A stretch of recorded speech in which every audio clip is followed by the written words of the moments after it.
Украина признала военные потери. Зеленский вышел с заявлением. Призыв отвести войска. Предложение Путину. Экстренное заявление с Банковой о сроках завершения войны.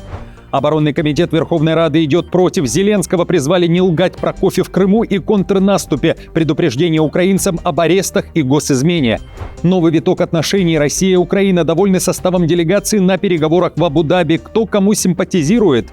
Раскол в НАТО и страх поражения России. Планы Китая на войну в Украине. Трамп дает заднюю и идет на условия. Давление на Белый дом сработало. Кто смог и что дальше?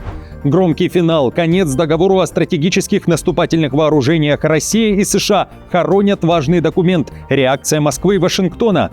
Отказ от участия в финансировании Украины. Кто отвернулся от Киева? Немецкие военные у границ Беларуси и России. И как оценивают уровень демократии в Украине граждане страны. Обсудим результаты опроса. Об этом и не только. Досмотрите. Друзья, всем привет, это «Время Прядко». Коротко, четко и по делу о том, о чем говорят в мире. Поддержите прямо сейчас лайком, комментарием и репостом, а я начинаю.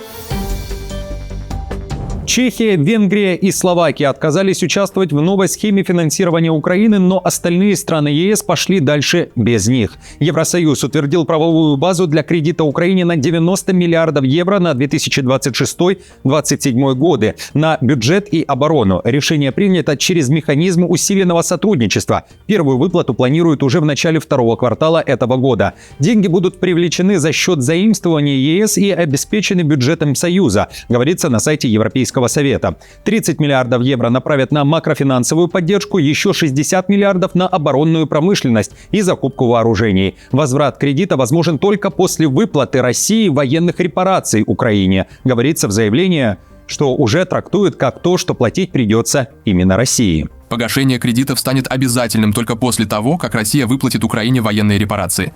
Кроме того, данное финансирование будет способствовать укреплению европейской и украинской оборонной промышленности.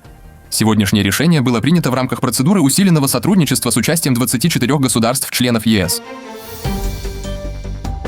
Германия берет командование НАТО в Литве. Сигнал, адресованный Москве. Альянс наращивает военное присутствие у границы Беларуси и России. В литовском Каунасе немецкие войска официально приняли командование силами НАТО. 45-я бронетанковая бригада армии Германии, получившая название «Литовская бригада», сменила литовские силы во главе многонациональной группировки. Под немецкое командование переходят подразделения из Бельгии, Чехии, Люксембурга, Нидерландов и Норвегии. Это первое постоянное зарубежное развертывание немецкой армии со времен Второй мировой войны. На церемонии представители Берлина адресовали свои заявления Путину. Министр обороны Литвы назвал происходящее чувством безопасности и наилучшим возможным сдерживанием. В Берлине подчеркивают: развертывание – исторический сигнал, демонстрация присутствия НАТО и знак европейского единства. Военных агрессоров сдерживает не одна лишь добрая воля, а сила. И это военная сила.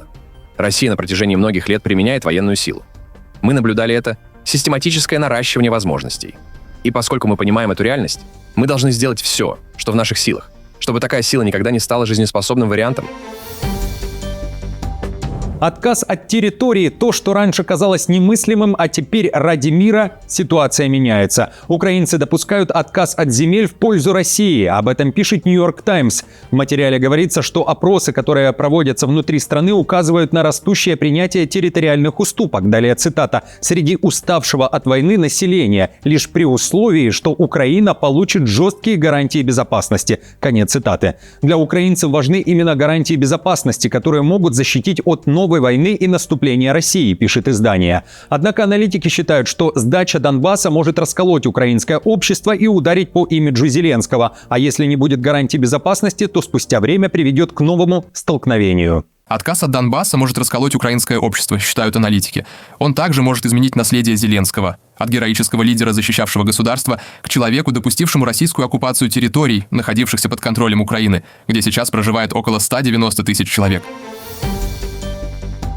В то же время в оборонном комитете Верховной Рады пошли против Зеленского. Секретарь этого комитета, народный депутат Костенко, военный, полковник СБУ и ветеран АТО, заявляет: власть кормит украинцев иллюзиями. Он призвал Зеленского начать говорить правду, а не дарить надежду переговорами, заявлениями о кофе в Крыму, контрнаступе и о границах 91 года. Костенко считает, что украинцы должны продолжать воевать за страну, а партнеры Киева и те, кто в принципе поднимает вопрос отказа от территории, должны быть наказаны за госизмену. Заявление прозвучало в эфире радио НВ. С моей точки зрения, это предательство, и я надеюсь, что на это никто не пойдет.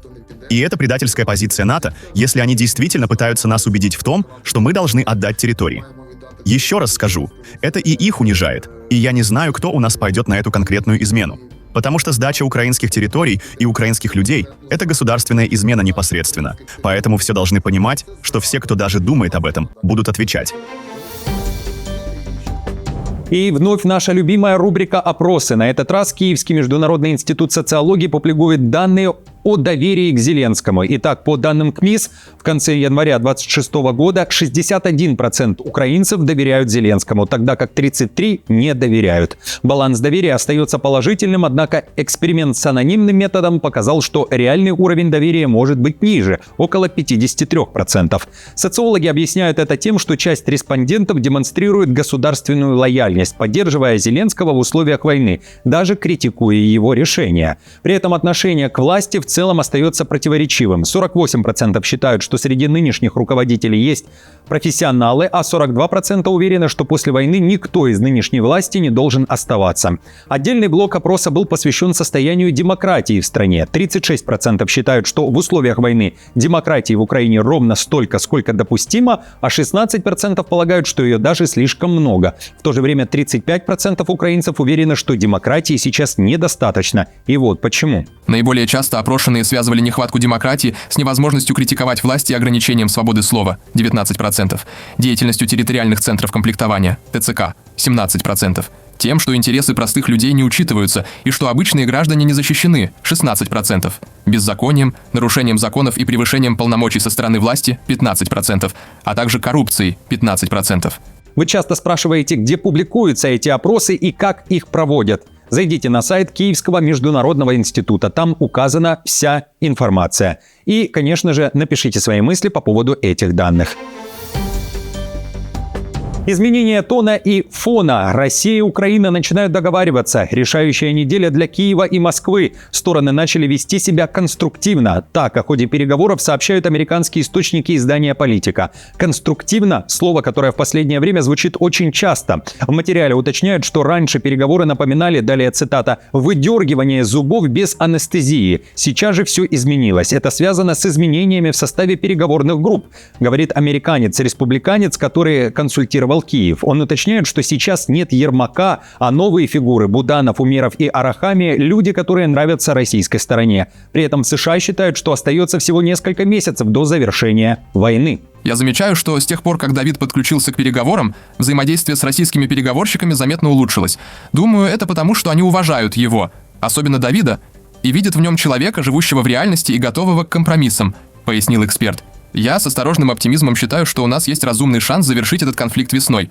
Украинские источники издания при этом отмечают, что поведение российской делегации также изменилось. Оптимизма придает то, что никто не читает лекции по истории, а говорит четко, точно и понятно. Речь о том, что Путин отправил на переговоры военных, офицеров разведки, которые полностью погружены в процесс и уделяют внимание деталям, говорится в публикации. В то же время The Telegraph пишет, что Трамп в погоне за статусом миротворца может наделать больших ошибок, которые приведут к новой войне между Россией и Украиной. Речь о том, что Украина не должна идти на территориальные уступки, пишет издание. Если все эти тщательно выстроенные опорные пункты будут просто отданы России, путь для нового вторжения Путина с целью завоевания всей Украины, что всегда было его истинной целью, окажется открыт. Более того, настаивая на том, чтобы президент Владимир Зеленский сдал линию этих крепостей, Путин укрепляет позиции России для любой будущей войны. В материале говорится, что Трамп должен быть не отстраненным посредником, а найти выход из тупика, в частности, заставить Путина отказаться от территориальных требований, поставить Киеву томагавки и ввести санкции против России. В России же накануне заявили, к переговорам открыты, но пока Зеленский не отдаст приказ о выводе ВСУ, боевые действия продолжатся. Таков приказ Путина. Двери для мирного урегулирования открыты. Россия сохраняет свою открытость. Наша позиция предельно ясна. Она хорошо понятна и киевскому режиму, и американским переговорщикам, которые оказывают добрые услуги по проведению этих трехсторонних переговоров, которым мы признательны за их усилия. Но пока соответствующее решение киевским режимом не принято, специальная военная операция продолжается.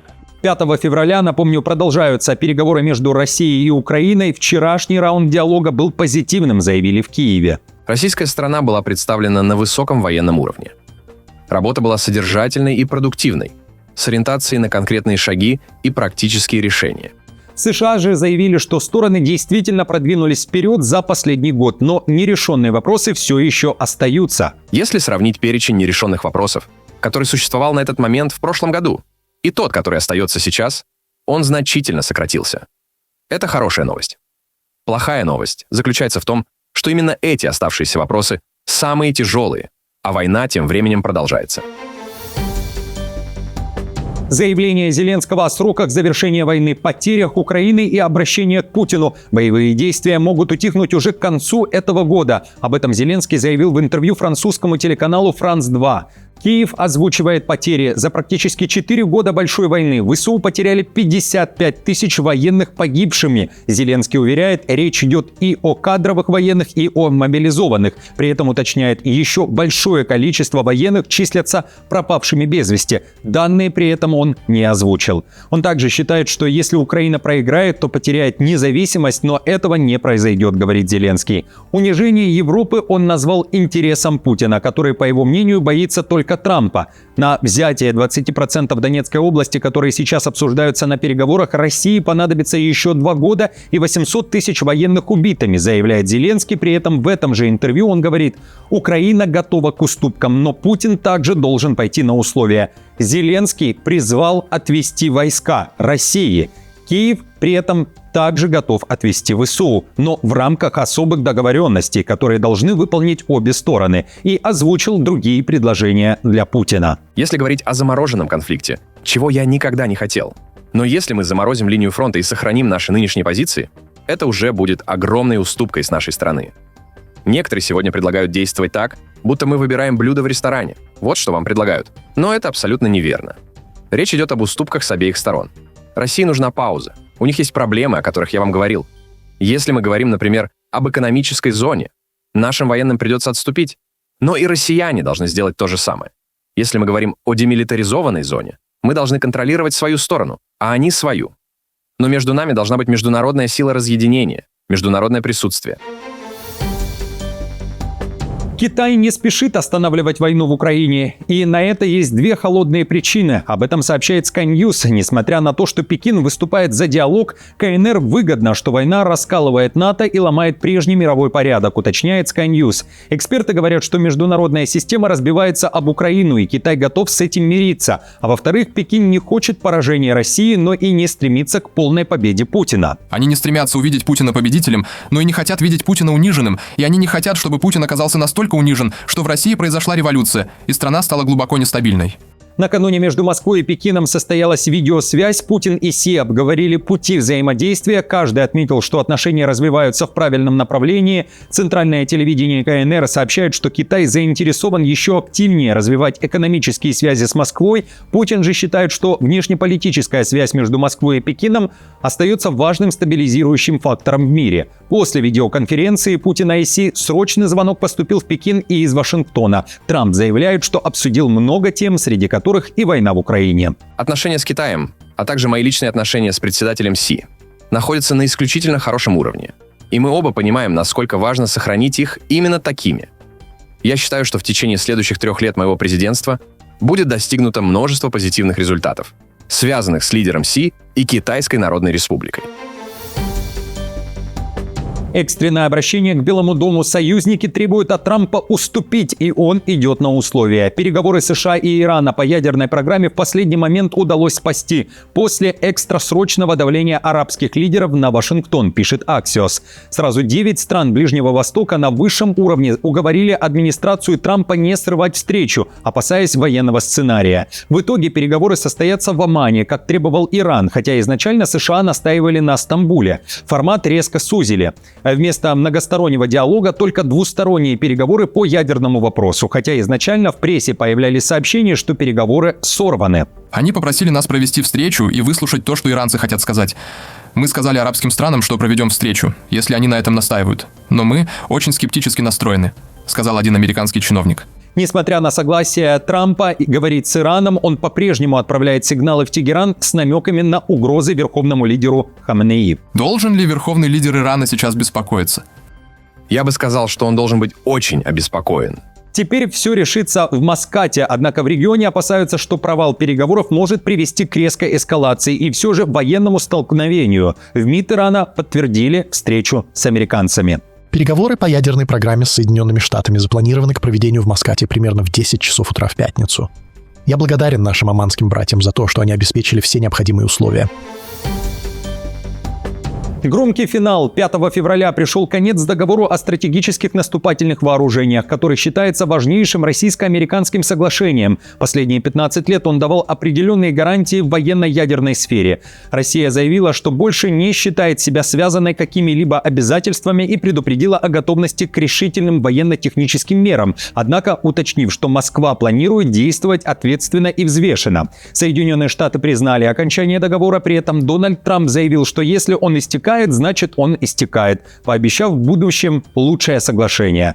После прекращения действия договора впервые за полвека не остается никаких ограничений на количество стратегических ядерных боеголовок у двух крупнейших ядерных держав. Эксперты предупреждают о росте рисков ошибок, эскалации и новой гонки ядерных вооружений, возможно, уже с участием Китая. На фоне рекордно близких к полуночи часов судного дня мир входит в самый опасный период со времен Холодной войны, пишет The Times. Окончание действия договора произошло спустя неделю после того, как стрелки часов судного дня были переведены на 85 секунд до полуночи. Эти часы, где полночь символизирует апокалипсис, никогда не были так близки к нулевому часу с момента их первого появления в 1947 году. Друзья, на этом все. Спасибо вам большое за вашу поддержку. Хороших новостей, дня и настроения. И до встречи уже завтра.